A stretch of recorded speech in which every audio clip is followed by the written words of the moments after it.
இன்னைக்கு சிறகடிக்க ஆசையில நல்லா நடந்துச்சு. ஒரு ரிவ்யூ பார்த்தலாம். முத்து, மீனா வந்து இவரு எங்க போனாலும் சரி வந்தவொடனே இவர்கிட்ட கிறிஷ் விஷயத்த பேசி முடிச்சுட்டு தான் போகணும் அப்படின்னு சொல்லிட்டு, பிடிவாதமா அங்கேயே வெயிட் பண்றாங்க. முத்துவுக்கு 2, 3 சவாரி வருது. அவரும் வேண்டாம் சொல்லிடுறாரு. மீனா இருந்துட்டு என்னங்க காலைலேருந்து இங்கேயே இருக்கோம். அவர் எப்போ வருவாருன்னு கூட தெரியலையே அப்படிங்கிறாங்க. எது நடந்தாலும் பரவாயில்ல. நம்ம கிறிஷ் விஷயத்த பேசி முடிக்காம நம்ம இங்கேருந்து நகரக்கூடாது அப்படின்னு சொல்லிட்டு, சாப்பாடுலாம் வாங்கிட்டு வந்து அங்கேயே குடுக்குறாரு. சரி கிறிஷுக்கு எப்படி இருக்கான்னு கேட்கலாம். அவங்க ஃப்ரெண்டுக்கு ஃபோன் பண்ண சொல்லவா, அவங்க நம்பர் என்ட்ட இல்லன்னு மீனா சொல்றாங்க. உடனே அது கூட வாங்கி வச்சுக்க மாட்டியான்னு சொல்லிட்டு அவரோட கோவத்த இவங்க மேல காட்டுறாங்க.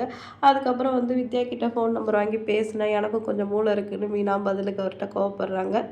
இப்போ வெயிட் பண்ணுறதெல்லாம் மேலே இருந்துட்டு அந்த அடிப்பட்ட பையனோட ஃபேமிலியிலேருந்து எல்லாம் பார்த்துட்ருக்காங்க. இப்போ அவர் திரும்பி வராரு. இவங்க பேச போகிறாங்க. கண்டுக்காம உள்ளே போயிடுறாரு. திருப்பி மாடியிலேருந்து பார்க்குறாரு. அவங்க காலையிலேருந்து இங்கே தான் இருக்காங்கன்னு அவங்க வீட்டில் இருக்கிறவங்களாம் சொல்லவும், சரி உள்ளே வான்னு கை காட்டுறாரு. உள்ளே போய் பேசும்போது கொஞ்சம் கூட ரெஸ்பான்ஸே பண்ண மாட்றாரு. நீங்கள் என்ன தான் சொன்னாலும் அந்த பையன் இவ்வளோ ரூடாக இருந்திருக்கான். வளர வளர இந்த மாதிரி பசங்க தான் ரவுடி மாதிரி ஆகிறது. சீர்திருத்த பள்ளியில் தான் அவங்கெல்லாம் இருக்கணும் அப்படின்னு சொன்னோம். சரி எனக்கு தெரிஞ்சவன் ஒருத்தன் அந்த மாதிரி அவன் வாழ்க்கையே வீணாக போயிடுச்சு. அதனால் அந்த மாதிரி எதுவும் பண்ணிடாதீங்க. கிறிஷுக்கு அப்படிலாம் நடக்கக்கூடாது அப்படின்னு சொல்லும்போதே ஒரு கண் கலங்குது. அவர் வந்து அவருக்கே நடந்த விஷயத்த தான் வந்து அப்படி சொல்றாரு. மீனா வந்து இத கவனிக்கிறாங்க. சரி, நீங்க இவ்வளோ தூரம் சொல்றதால நான் ஒரு பண்றேன்.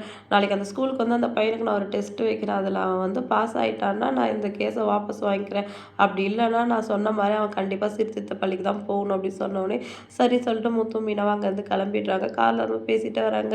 இந்த பிரச்சனை இதோட முடிஞ்சிடும்னு பார்த்தா, திருப்பி ஏதோ டெஸ்ட் வைக்க போறான். அது இதுன்னு இவரு சொல்றாரு. என்ன ஆகும் தெரியலன்னு மீனா புலம்பிட்டு வராங்க.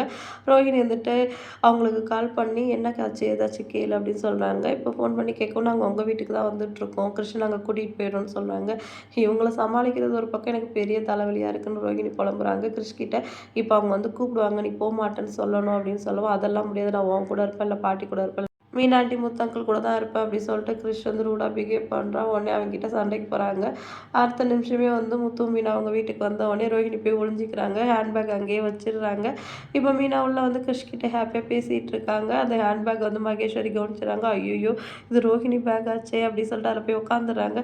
என்னடா அவங்க திடீர்னு இப்படி உட்காராங்களேன்னு மீனா சந்தேகமாக பார்க்கவும், இல்லைங்க காலைலேருந்து வேலை பார்த்தா தான் கால் வலிக்குது, அதான் உட்காந்துட்டேன் அப்படின்னு சொல்கிறாங்க. சரிங்க, நாங்கள் கிறிஷை வந்து கூட்டிகிட்டு போயிடுறோம் அப்படின்னு சொல்கிறாங்க.